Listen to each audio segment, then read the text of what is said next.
বন্ধুরা আজকে ঝুমঝুম করে বৃষ্টি হচ্ছে, বুঝলে তো, বৃষ্টি থামার মানে নাম নেই। তা কালকে কথা হয়েছিল যে তালের বড়া হবে আর তালের ক্ষীর হবে। কদিন আগে বৌদি একটা তাল দিয়েছিল বাড়ি থেকে, তা আমি ওটা আমার দেশের বাড়ি গিয়ে করেছিলাম, ভিডিওটা দেখো। আমার দেশের বাড়ি গিয়ে রান্না হবে, বৌদির বাড়ি থেকে বৌদি দিয়েছিল এই তালটা। আর আজকে বৌদি বাড়িতে বৌদির তাল দিয়ে আবার তালের বড়া হবে আর তার সঙ্গে তালের ক্ষীরটা হবে। বন্ধুরা আজকে বৌদি একটু রান্নাটা করবে না, বৌদির মা করবে। আজকে আমি রান্না করব না, আমার মা রান্না করবে, মাঝে মাঝে গিয়ে আমি দেখে আসবো। বৌদির মা কিন্তু পুরনো রেসিপি জানে। দেখা যাক বৌদির মা তালের বড়া কীভাবে বানায়। বৌদির মা এখানে একটা ভালো জিনিস করেছে, ছাই ছড়িয়ে দিয়েছে, তাহলে কিন্তু স্লিপ করবে না, এটা ঠিক আছে, খাবারও যাবে না, কারণ মাটির ভিতরেই রয়েছে। আজকে আমি তালের বড়া করব, তালের ক্ষীর করব, মেয়ে রান্না করবে না আজকে। তালটা ছিনে নিচ্ছি। আমার মা করেছিল সেই স্টিলের এতে, দেখেছি সে এরকম ঝাঁঝরি স্টিল। হ্যাঁ ঝাঁঝরি স্টিল সব নিয়ে এসছি। বৌদিরা তালটা দিয়েছে আর আমি সব বাজার করে নিয়ে এসছি। বন্ধুরা আগের দিনে বৌদি একটা তাল দিয়েছিল, যেটা বাড়িতে গিয়ে আমার দেশের বাড়িতে হয়েছিল, আর এটা বৌদির গ্রামের তাল বৌদির বাড়িতে হচ্ছে।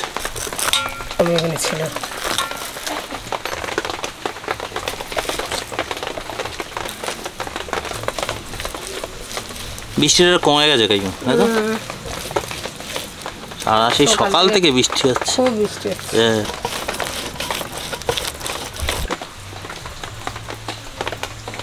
কাকা শ্বশুর কাকা কাকিমা চলে এসছে, সবাই চলে এসছে। বন্ধুরা এখানে একটা লাইট দিয়েছি আর এখানে একটা লাইট দিয়েছি, বৌদির মা এখানে রান্না করছে। বাইকটা ওই দিকটা রেখেছি বন্ধুরা, কারণ বৌদির স্বামী আমার বলল যে এই গাছের থেকে পড়তে পারে ঢপাঢপ করে ডাব বা পাতা, যার জন্য এখানে রাখতাম, এই জন্যই এখানে রেখেছি। কালকে ওইদিকে নিয়ে গেছিলাম বাইকটা ওই জন্যই, যাতে এখানে না পড়ে।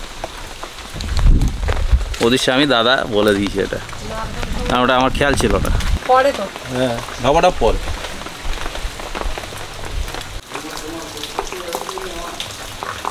জানবে এই টিপ টিপ টিপ টিপ করে যে সারাদিন ফিচফিচে বৃষ্টি, তো এ কিন্তু সারাদিনের, এই যে একবার ঝুড়ে বৃষ্টিটা হয়ে যাবে তা কিন্তু না, সারাদিন ধরে টিপ টিপ হতেই থাকে। বন্ধুরা আটিটাকে কাটলে ওর ভেতরে শ্বাস থাকবে, হ্যাঁ সাদা সাদা শ্বাস, সাদা সাদা। হ্যাঁ ওটা না শুকালে হবে না, শুকাতে হবে না, ওখানে ওই যে সব রেখেছে না টাল করে, হ্যাঁ হ্যাঁ ওখান থেকে এরকম গাছ বা এর শিকড় বেরোবে। আচ্ছা একটা সেই শিকড় ধরে তুলে নিয়ে নিতে হবে।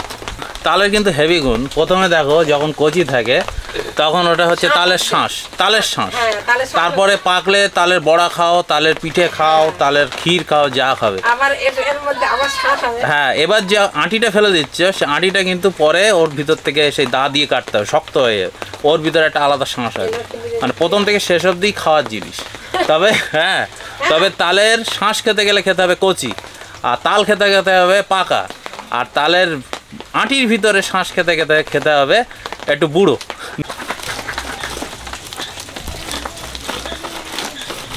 মেয়ের বাড়ি ওখানে দুটো তাল গাছ ছিল আর ওখানে একটা টিউবওয়েল ছিল, সবাই জল নিয়ে নিত, তো তাল নাকি একজনের মাথায় পড়েছিল, বুঝতে পেরেছ? ওই জন্য তাল গাছ দুটো কেটে দিয়েছে। কি ওদিকে গোড়া কাটা আছে তো? হ্যাঁ একটা গোড়া কাটা আছে ওই যাওয়ার মুখে। হ্যাঁ ও আচ্ছা, ওই জায়গাটা, ওই জায়গাটাই। তালের বড়া তালের ক্ষীর ঠিকঠাক হচ্ছে তো? এটা বৌদিদের ছাতা, আমার ছাতাটা বাইরে আছে, ওটা বের করিনি, ওটা হচ্ছে আমার মার ছাতা। বন্ধু গোবিন্দভোগ চাল,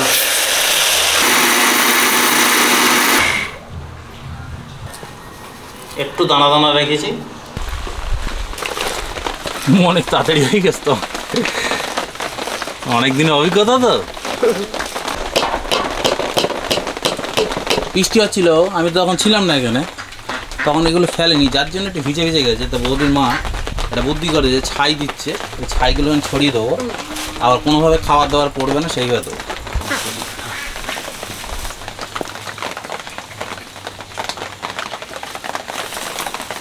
গরম ছাই বন্ধু, সকালে রান্না হয়েছিল। হ্যাঁ তারের ক্ষীরের জন্য কিছুটা রাখছি। কাকিমা ছাই ছড়ানো হয়েছে, খাবার ঠিক আছে তো? হ্যাঁ ওইদিকে যাও, জল পড়ে যাবে। হ্যাঁ, ভিজে যাবে তোমার এখানটা। তালের বড়ার জন্য সব মাখিয়ে নিচ্ছি।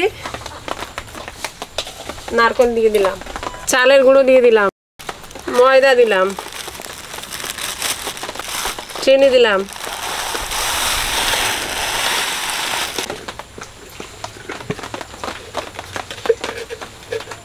লবণ দিলাম,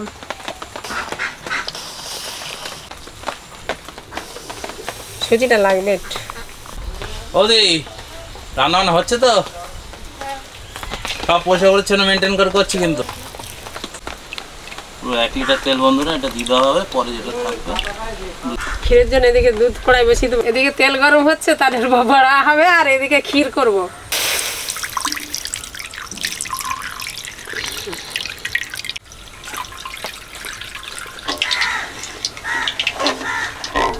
এবারে চালের গুঁড়োটা দিলেই হয়। ক্ষীরের দুধ গরম হয়ে গেছে, চালের গুঁড়োটা দিলাম। নাড়তে হবে, না তাহলে দানা হয়ে যাবে। তেল গরম হয়ে গেছে, তালের বড়া হবে। এবারে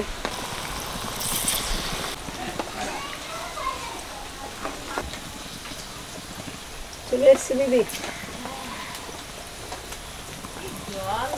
ছাতা হারিয়ে ফেলেছ কালকে?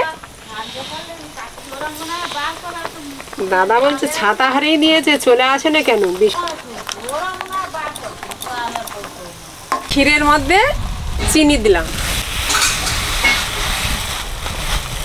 ক্ষীরের মধ্যে তালের দুধ দিয়ে দিলাম।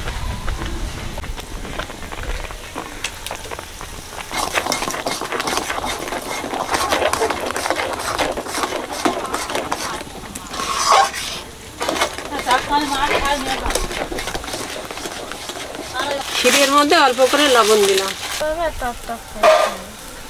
জল নিতে হবে না, ঠিক দিচ্ছি আমি। তালের বড়া হয়ে গেছে, এবার তুলতেছি। থাকবে কি করে? তালের ক্ষীরে থাকে বন্ধুরা, যেরকম সর পড়েছে। ক্ষীরটা ঢালবো, নেড়ে ছেড়ে নি। হ্যাঁ, সর পড়েছে হেবি।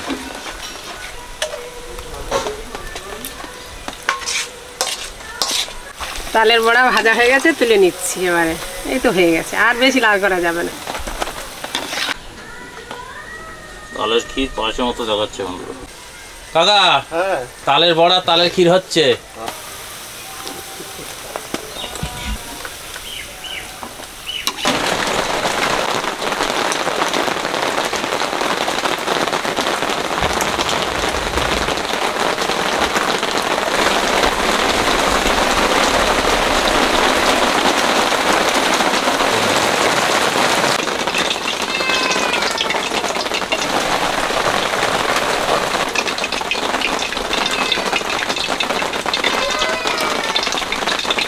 এটাও ভালো হয়েছে।